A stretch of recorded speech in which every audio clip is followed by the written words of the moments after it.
La bonne nouvelle, c'est que cette année, j'ai décidé de faire 24 spectacles. C'est vrai. Pourquoi? Eh bien parce que nous sommes en... Oui, bon, ben voilà. Et 24 spectacles à 24 endroits différents, non pas forcément, mais pas au village. Ou alors le 24e serait au village. Peut-être, si je peux partir.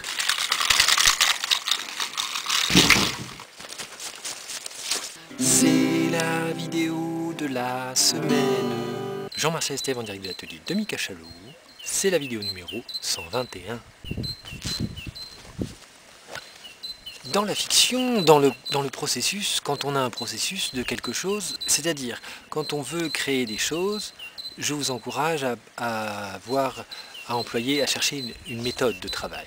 Et la méthode personnelle, la méthode la plus juste que j'ai trouvée jusqu'à aujourd'hui, que je peux vous partager, qui est la méthode pour écrire des choses, pour faire des trucs, c'est de noter sur une feuille blanche, faut toujours qu'elle soit blanche au départ, le récit de comment vous allez réussir. C'est un récit réussir, c'est ça, c'est poser par exemple l'année 2024 et dire « Ah, là je vais réaliser ça, ça, ça ». Et plus, sauf si vous êtes déjà dedans, mais même si vous êtes déjà dedans, je vous encourage à imaginer que vous n'êtes plus dans rien. Ça nous rapprochera. Et d'arriver à poser un peu le petit déroulé du succès. Toute la complexité pour cette année, c'est d'arriver à fabriquer. Donc, on a vu, c'est un peu la thématique de l'année, c'est un peu la thématique de toutes les choses, parce que quand je regarde mes carnets, mes histoires, effectivement, le plus gros du travail, ça a été de penser le travail, et de se dire qu'est-ce que j'ai fait. Qu'est-ce que j'ai fait? Et puis quand j'ai compris qu'est-ce que j'ai fait, je me vois et je me dis « Ah, c'est beaucoup plus simple que ce que je n'avais imaginé. » Car je prenais les choses trop à cœur pour le succès du résultat et que au fond ce n'est pas très grave le résultat. L'important c'est de le faire. Enfin, c'est d'arriver à mettre un pas devant le pied et de fabriquer. Et c'est ça. Et c'est pareil pour les vidéos, pour les choses, pour tout. Vous faites et c'est bien. C'est-à-dire que au départ, après, je prends le prisme de mon prisme et j'essaye de m'expliquer à moi-même les choses, c'est normal. Et de me demander qu'est-ce que je peux dire pour dire ce que j'ai pas fait et pour dire ce que j'ai fait. Et j'ai envie de dire que, avec ça, pourquoi tu t'en vas, petit soleil? Reviens, reviens, chasse tes nuages et donne-moi la beauté de la fin du jour pour que je puisse être lumineux sur la caméra et plisser les yeux comme un vrai chaminade.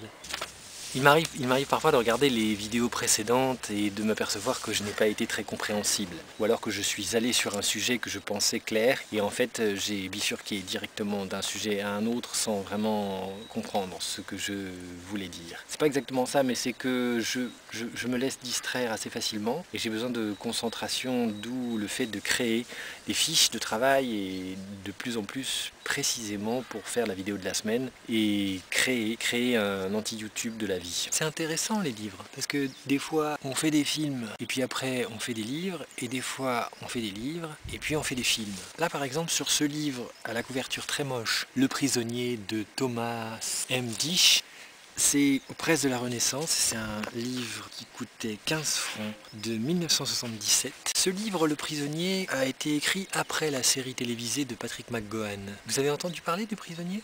Une aventure visionnaire sur les agents secrets et sur le village qu'on ne peut pas quitter d'ailleurs. Et je commence à me poser la question, même sans m'inquiéter, hein, je ne m'inquiète pas trop, mais je commence à me poser vraiment la question de savoir si je suis prisonnier ou pas de ce village.